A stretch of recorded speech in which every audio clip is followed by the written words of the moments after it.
Terremoto, incêndio e tsunami, tudo em um mesmo dia. Assim começou a história do pior dia de Lisboa, do pior dia de uma das cidades mais onipotentes de Portugal. Olá pessoal, eu sou a Keltube e vamos a mais um vídeo aqui no canal.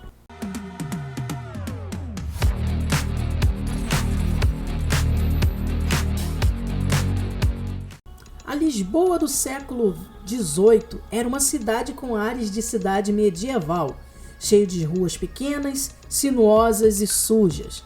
O terremoto que a atingiu em 1755 ocorreu em 1º de novembro, em uma manhã ensolarada.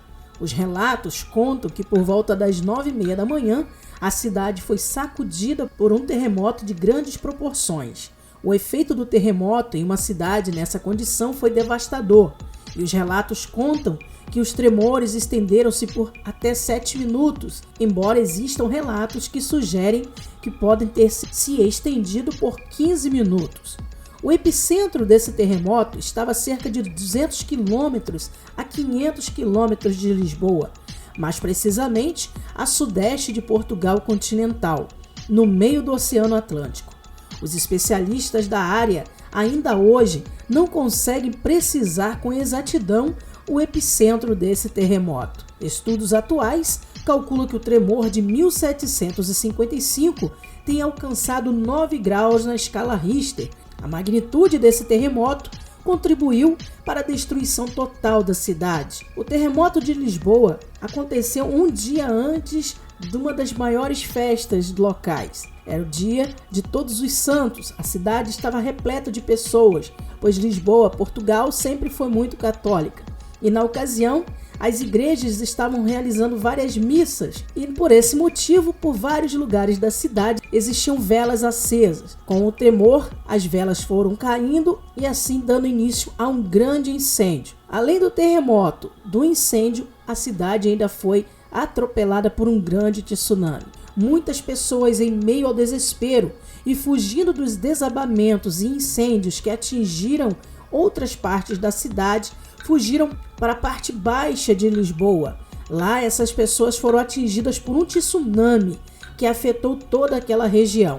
Assim, muitos dos que não morreram nos desabamentos e nos incêndios morreram com o efeito do tsunami que alagou essa parte de Lisboa. Na época, Lisboa possuía cerca de 200 mil habitantes e o número de mortos varia bastante, pois existem os que apontam cerca de 10 mil mortos, enquanto outros sugerem mais de 50 mil. Além das vidas humanas, a destruição material foi enorme. A Biblioteca Real foi destruída com mais de 70 mil volumes de itens lá armazenados. A ópera, inaugurada naquele ano, foi destruída e foram enumeradas a destruição de 35 igrejas, 50 palácios e toda a cidade. Acredita-se que cerca de 10 mil edifícios foram reduzidos a ruínas. Pouca coisa sobrou da Lisboa de antes do terremoto e tudo que se tem hoje foi resgatado pela arqueologia. Prédios que permaneceram de pé e objetos utilizados pelas pessoas comuns antes do desastre são extremamente importantes na reconstrução dos acontecimentos que se passaram com esse desastre natural. Um dos símbolos do terremoto são as ruínas do Convento do Carmo, nunca reconstruído e que hoje abriga um museu. O terremoto de 1755 foi o maior já registrado na Europa. Ele destruiu Lisboa, grande parte do sul da Espanha e do Marrocos e causou um enorme tsunami que atingiu a Irlanda e o Caribe. A onda gigante que se formou com o terremoto em Lisboa atravessou o Atlântico. Há relato de 4 cartas da época falando sobre o maremoto, tsunami no Brasil. Essas cartas foram escritas pelo arcebispo da Bahia, pelos governadores de Pernambuco e da Paraíba e por um militar, e estão em arquivo histórico ultramarino de Lisboa. Há relato de mares revoltos também no Rio de Janeiro no dia do terremoto de Lisboa.